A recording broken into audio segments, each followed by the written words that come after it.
सरकार पहले भी ला सकती थी और ये आखिरी साल में लेके आ रही है जब इलेक्शंस आने वाले हैं। सरकार की मंशा साफ नहीं है। 2029 ये रिजर्वेशन लागू नहीं हो सकता है। दरवाजों में अभी भी नो एंट्री है महिलाओं के लिए। सिर्फ विमेन रिजर्वेशन होने से जो अपर क्लास की महिलाएं हैं उनको ज्यादा लाभ मिल जाएगा। मेरी ये मांग है कि एसटी, एससी, ओबीसी को भी ध्यान में रख के उनके लिए भी कुछ आरक्षण उसके अंदर किया जाए, महिलाओं के लिए खासतौर पर। सरकार को 9 साल पूरे हो गए हैं और मैं समझती हूँ कि वुमेन बिल लाना था तो ये सरकार पहले भी ला सकती थी और ये आखिरी साल में लेके आ रही है जब इलेक्शंस आने वाले हैं। और क्योंकि इसकी बहुत बड़ी एक्सरसाइज होती है।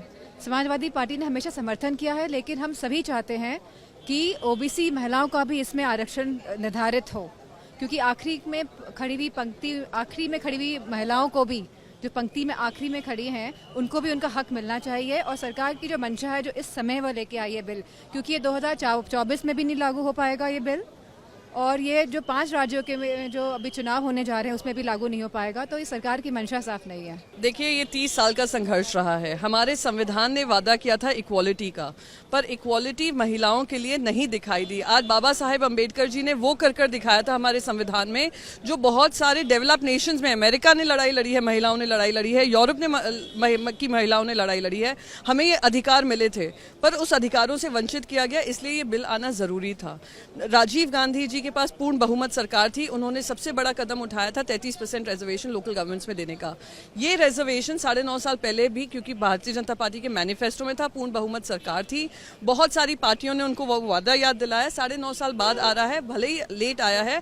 उम्मीद करती हूँ इमीडिएटली लागू होगा, पर बिल में ये लिखा गया है कि डीलिमिटेशन का एक्सरसाइज होगा, इमीडिएटली लागू नहीं होगा। जब वो डीलिमिटेशन एक्सरसाइज होता है तभी ये रिजर्वेशन लागू होगा। दैट मीन्स टिल 2029 ये रिजर्वेशन लागू नहीं हो सकता है। तो आपने दरवाजे तो खोल दिए हैं, पर दरवाजों में अभी भी नो एंट्री है महिलाओं के लिए। हम लोग इसका स्वागत करते हैं, क्योंकि हम लोग भी इसके लिए आवाज उठाते रहे हैं यहाँ पर पार्लियामेंट में, और लगातार चाह रहे थे, इसकी मांग कर रहे थे। ऐसे में ये हम लोगों के लिए भी बहुत स्वागत योग्य है।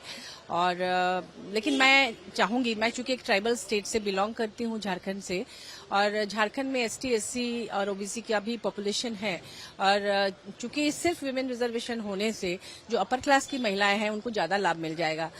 जैसे ब्यूरोक्रेट्स की वाइफ्स या बेटियां, या फिर बड़े इंडस्ट्रियलिस्ट या पॉलिटिशियन, जो भी पावरफुल लोग हैं, पैसे वाले हैं, उनके घर की महिलाएं आगे आ जाएंगी, और जो दलित, दबे कुचले, प्रताड़ित लोग हैं, वो लोग वैसे की वैसे रह जाएंगी। इसलिए मेरी ये मांग है कि एसटी, एससी, ओबीसी को भी ध्यान में रख के उनके लिए भी कुछ आरक्षण उसके अंदर किया जाए, महिलाओं के लिए खासतौर पर, ताकि वो कहीं पिछड़ ना जाए। हमारे स्टेट में ऐसा हुआ था पिछली सरकार में, जब भाजपा सरकार थी, तो 1 रुपए में महिलाओं के लिए जमीन की रजिस्ट्रेशन का फीस 1 रुपया लगने वाला था। तो उसमें बाद में देखा गया कि उसका लाभ अपर क्लास की महिलाएं ले गई, क्योंकि उनके पास पैसे थे, बहुत सारी जमीन उन्होंने पत्नियों के नाम से, बेटियों के नाम से खरीद लिया। तो जिनके लिए ये स्कीम था उनको कोई फायदा नहीं हुआ, बल्कि सरकार को राजस्व की हानि हुई। तो ऐसा कुछ ना हो, इसके लिए हम चाहेंगे उसके अंदर एक रिजर्वेशन हो।